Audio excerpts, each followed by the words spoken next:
Liam Hendriks may not be the most reliable reliever for the Boston Red Sox right now, but he certainly plays the game with a lot of heart and integrity, and that's what people should be paying attention to.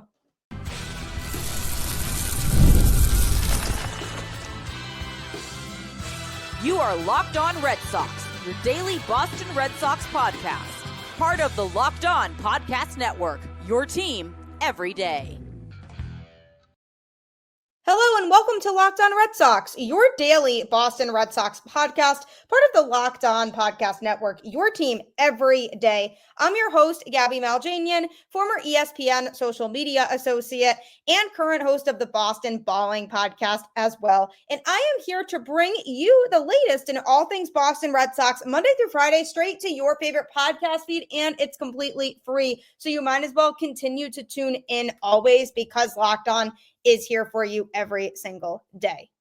Today's episode is brought to you by FanDuel. Right now, new customers can get $200 in bonus bets when your first $5 bet wins. Happy Friday and welcome to the show, and happy long weekend for those of you who are celebrating. I hope that you all get a long weekend because it's very well deserved. We all work so hard as adults and we deserve the mental and physical break from our everyday jobs. So hopefully you can have a nice, enjoyable long weekend. And I hopefully will come to Monday's show happy, because hopefully that means the Red Sox will have taken a series from the Baltimore Orioles. So obviously yesterday's game got postponed, so the Red Sox will play a doubleheader today. So don't forget, I know it's a Friday, and Friday the Red Sox don't usually play day games. So just remember that it is a doubleheader today. But I'm going to be talking about a trade later on in today's show that the Red Sox made for some first base depth, as well as outlining a little bit of Marcelo Mayer's path to Fenway Park. But first, I have to address something that has been very disappointing, to say the least. And it really doesn't represent Red Sox fans and what we are about. But Liam Hendriks came out and has expressed a lot of really disturbing thoughts about certain comments that he has been getting on social media. So obviously, the Red Sox lost on Wednesday night against the Mets 5-1. And Liam Hendriks came in relief in that game and gave up 3 earned runs on 3 hits, and ultimately he was charged with the loss. So clearly he didn't have it in that game. And that happens. Every pitcher is going to have days where they're off. It's part of the game. They play so many games. Not everybody's going to be perfect all the time. So he took to social media yesterday and posted that fans were sending him and his wife death threats after his performance on Wednesday. He said, "Threats against my life and my wife's life are horrible and cruel. You need help. Leaving comments telling me to commit suicide and how you wish I died from cancer is disgusting and vile. Maybe you should take a step back and reevaluate your life's purpose before hiding behind a screen, attacking players and their families." So obviously there's a lot to unpack here. He said, whether you send death threats from your fake accounts or are you dumb enough to do it from your real account, I think I speak for all players who have to deal with this in their career when I say enough is enough. So obviously that's a very powerful thing and a very heavy thing.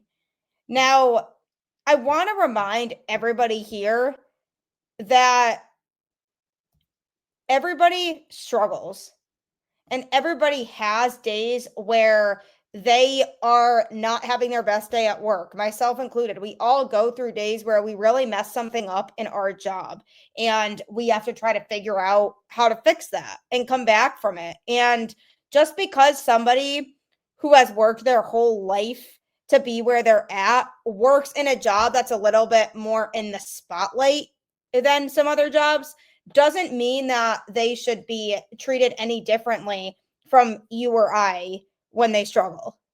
And saying that you wish he had died of cancer when he legitimately battled through cancer and had announced that he had been diagnosed with cancer, non-Hodgkin's lymphoma, back in January of 2023, to say something that insensitive about a guy who literally went through cancer treatments. I mean, it's unfathomable, really, to think that somebody would actually come out and say something like that.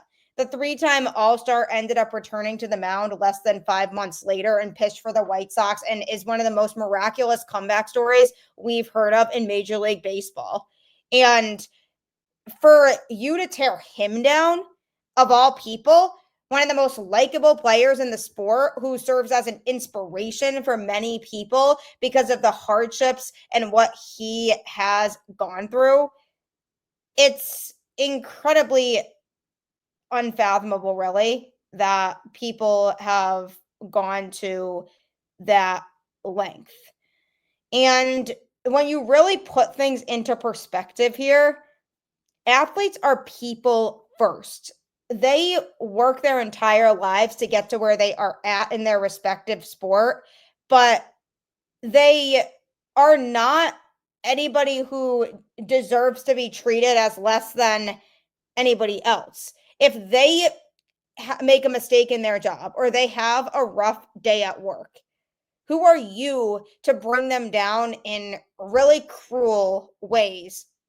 It's just really upsetting. And I just wanted to address that because it's evil and it's cruel. And an athlete is a person before anything else, and they should be treated as people with grace. And you are allowed to criticize a player's performance. You're allowed to dissect what they do and don't do well. But do not, under any circumstance, resort to that. Nobody deserves to have their life threatened or their family's lives threatened. Nobody deserves to have to go out there every day and feel like they're at risk of getting insulted on those extreme levels. It's not a joke. It's not funny. And the people who hide behind their screens and do that are not real fans. So I thank you if you are a true fan who can be frustrated and upset by a performance that a pitcher has, but can be kind and respectable. And I think the biggest thing that I want people to take away from this is that just move forward with respect, move forward with kindness and grace, and understand that these players are beyond frustrated when they don't come through for their team. If you think you are upset because a player isn't performing well, I guarantee you that player is 100 times more frustrated knowing they let their team down in that moment. And Liam Hendriks, after Wednesday night's game, came out and said that he was unable to get the job done that night. He acknowledged it and said, I need to be better.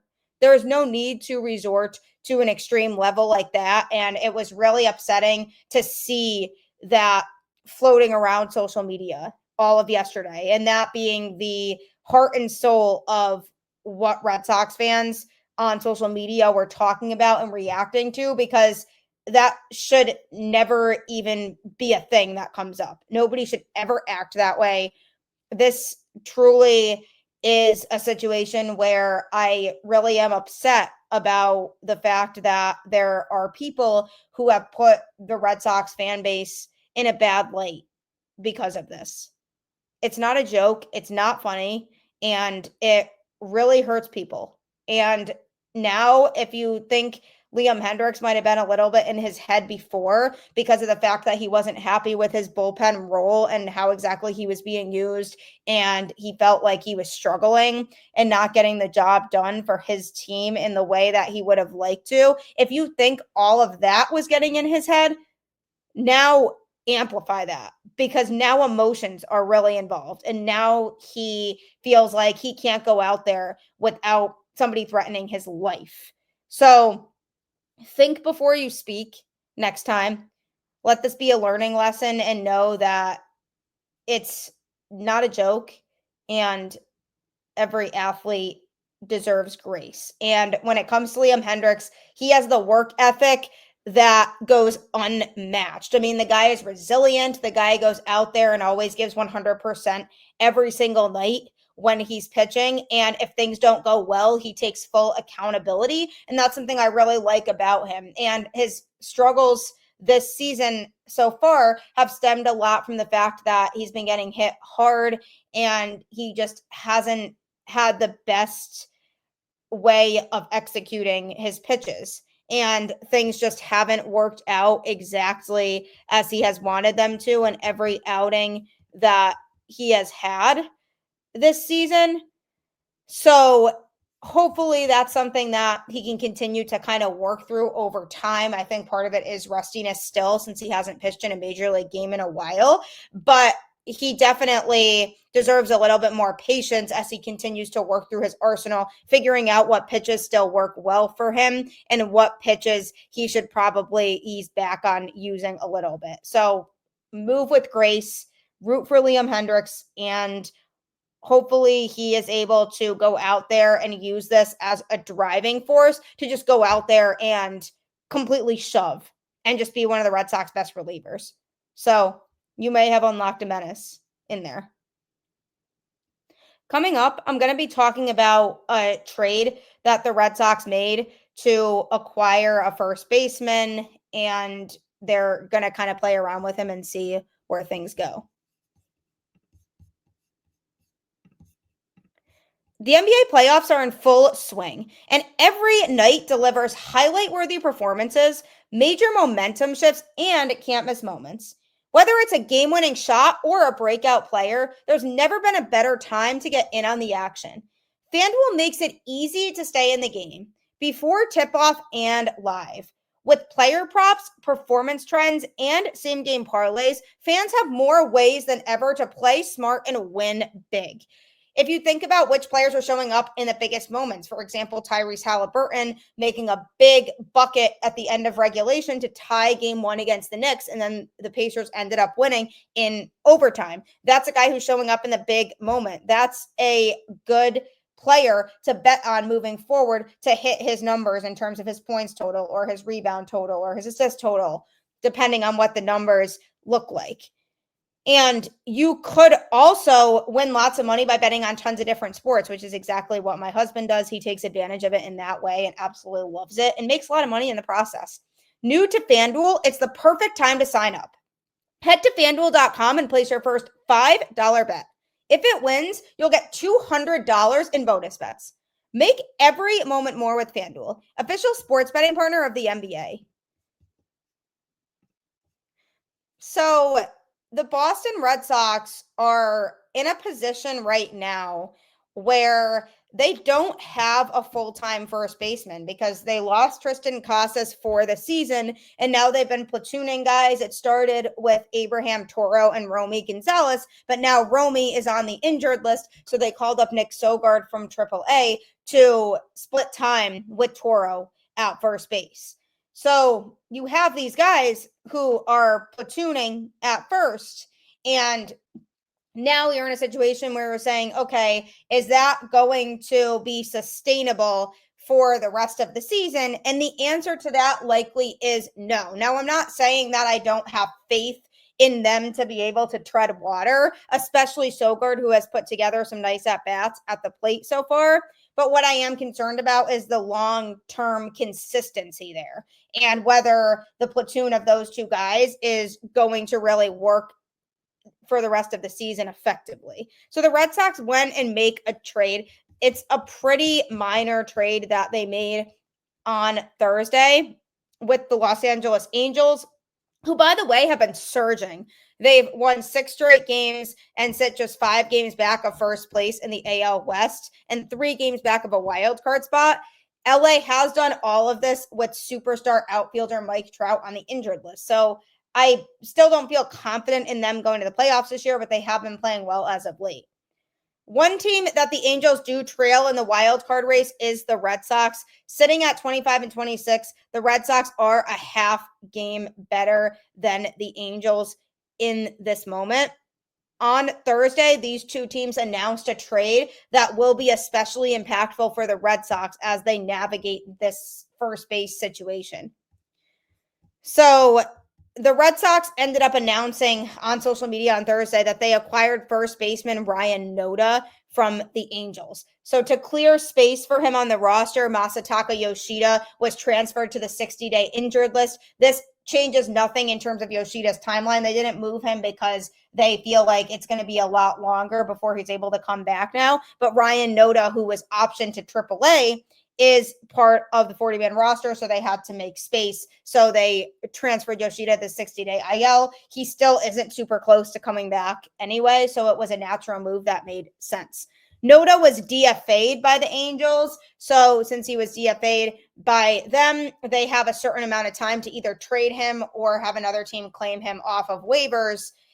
So the Red Sox made this trade with him. He had yet to appear in a game for the Angels this season. In his 2-year MLB career, the left-handed first baseman owns a 104 OPS plus in 501 at-bats. And overall in his career, 106 hits with 17 home runs and a 212 career batting average.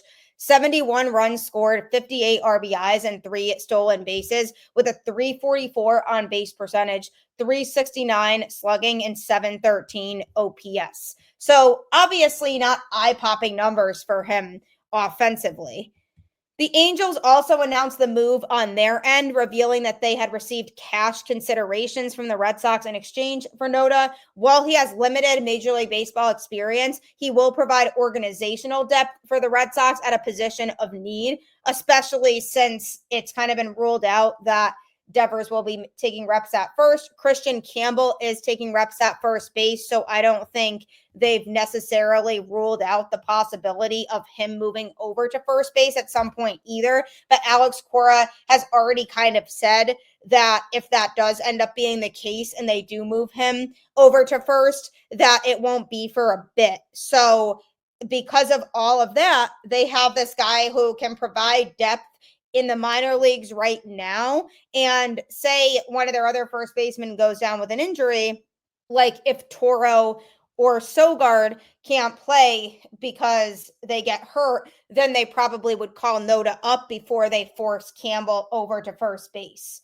So it's not really looking like he's a guy that they could see make an imminent impact right now on the major league team, but he's somebody that they could kind of have in their back pocket just in case they need to call him up, in case they need to say, okay, you know, it's time to start to have some consistency there. He's playing decently enough in the minors, so we'll call him up and give him a shot. And then if he plays well in the majors, then he would probably become a little bit more of a regular first baseman. So now, who exactly is Ryan Noda?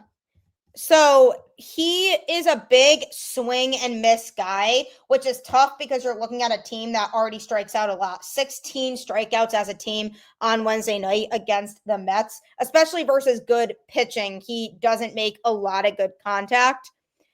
So that's hopefully something that he can work on in AAA. He has power versus right-handed hitters with average stuff. So if there's a right-handed pitcher who maybe has a decent arsenal, but doesn't have a lot of pitches that he throws, and the pitches that he does throw, he doesn't throw with a lot of command, then he can launch the ball pretty far. But he's very bad with off-speed changeups and elevated fastballs on the top of the zone and out of the zone. So if there's a pitch that's not perfectly placed right down the middle, he's likely not going to hit it. He will draw walks, though, which does pad his on-base percentage a little bit. He must match up versus righties, and he's a middle to back end bullpen type of hitter. So he can't really hit against lefties. So that's basically out of the question. So if he ends up in the Red Sox lineup, no lefties. The middle to back end bullpen guys are the guys who aren't as competitive, don't really pitch in high leverage as much. Those are the types of guys that he can make hard contact with. So keep that in mind moving forward. He can fill in the outfield and at first base. He has experience playing both. His arm is below average, but he does have good hands and good reaction at first base. He's a near average base runner and has improved at first base over the years, but he's had some success in the past. Taking aim at that wall, the green monster, could help him. He's a good guy to have on the team because he works hard, and that strikeout rate haunts him, but especially against left-handed pitchers. So that's essentially the overall consensus on how he might perform offensively, not expecting a whole lot from him. But again, he's more of a depth piece for the Boston Red Sox, who should play different positions in Worcester after making 13 starts in right field, 8 at first base, 4 in left field, and 4 in center field for Salt Lake, which is the Angels AAA affiliate to start the year. So there's not really a clear path for him to be in the majors, but he hit 148 with 4 homers, 8 RBIs, 53 strikeouts, 31 walks, and a 633 OPS in 154 plate appearances to start the season this year for Salt Lake. So obviously not a lot of promising, eye-popping stats for him. And that's one of the biggest reasons why the Red Sox didn't have to give up a lot for him, because the Angels didn't really feel like they needed him anymore, which is why they DFA'd him, and his value wasn't super high. So it wasn't this big time move. Obviously, the Red Sox don't feel the need to make a huge statement right now when it comes to trading for a first baseman. Obviously, they feel okay with the situation they have in front of them. Do they maybe look at that possibility closer to the trade deadline?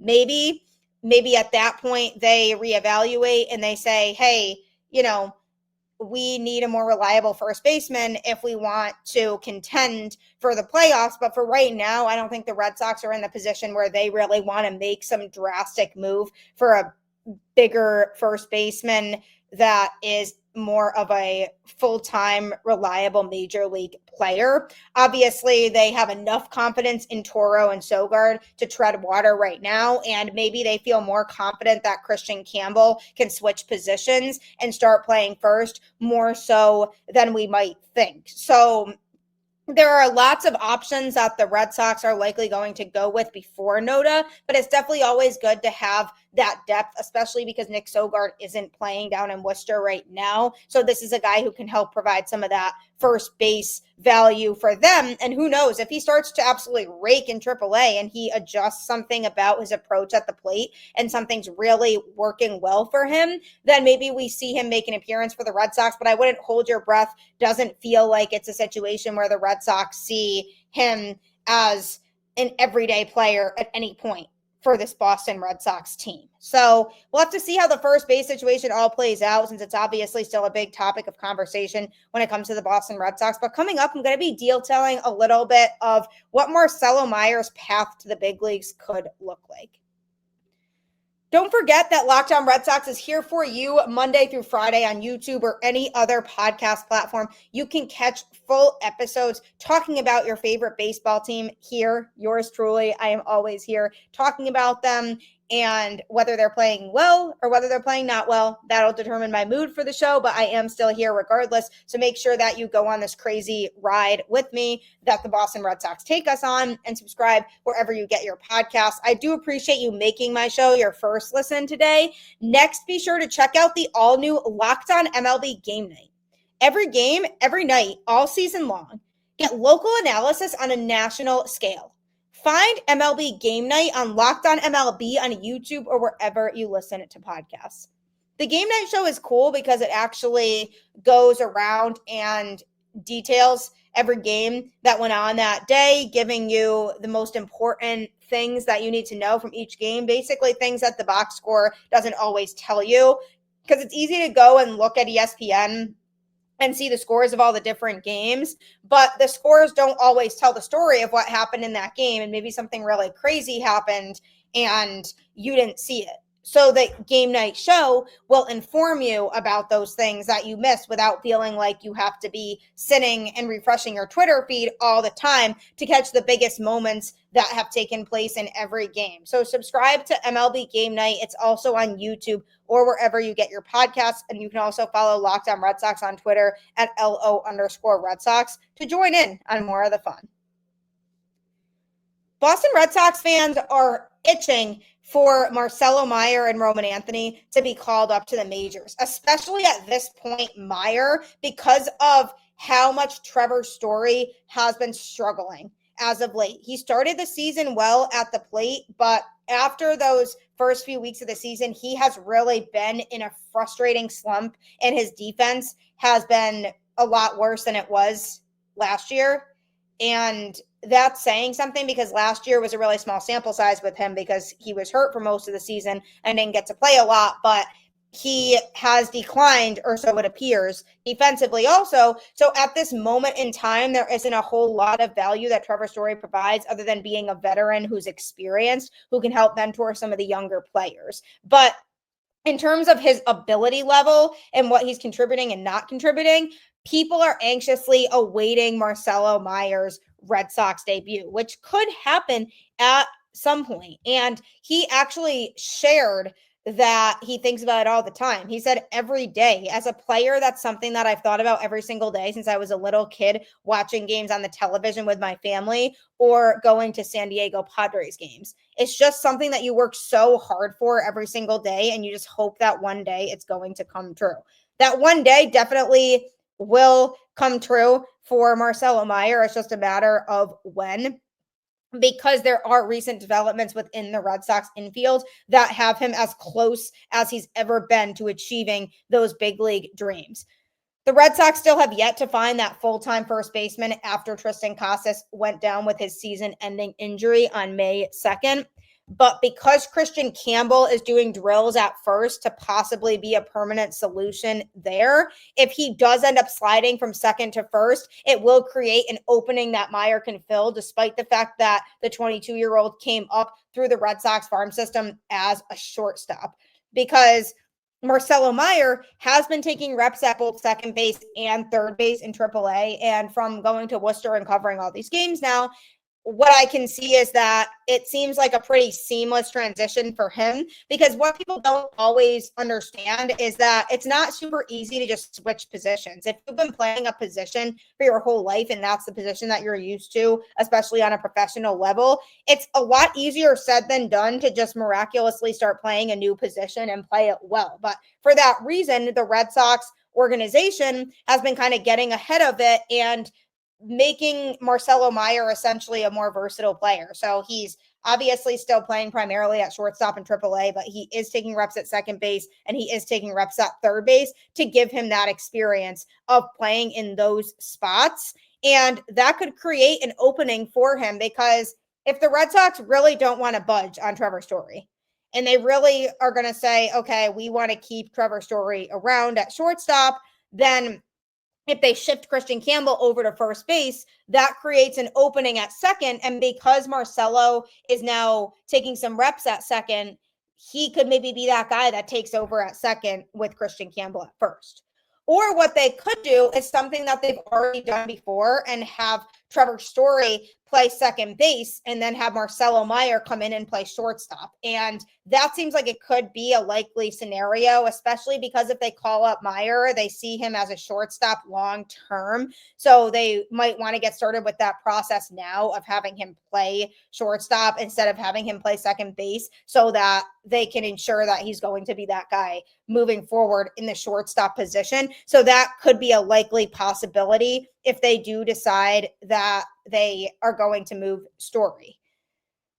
So the solution here is that they might have to wait until Christian Campbell is ready to play first base. So there might be a halt a little bit on this whole Marcelo Mayer getting called up scenario, because ultimately the Red Sox are still early on in the process of experimenting with Christian Campbell playing first base, and they don't feel like they're in a position right now to say, hey, you're our first baseman.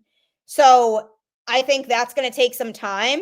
And I think if they do eventually decide to make that move and put Campbell at first base, that will be the time that they probably eventually call up Mayer. It's pretty apparent and obvious that he's putting up competitive numbers in AAA right now.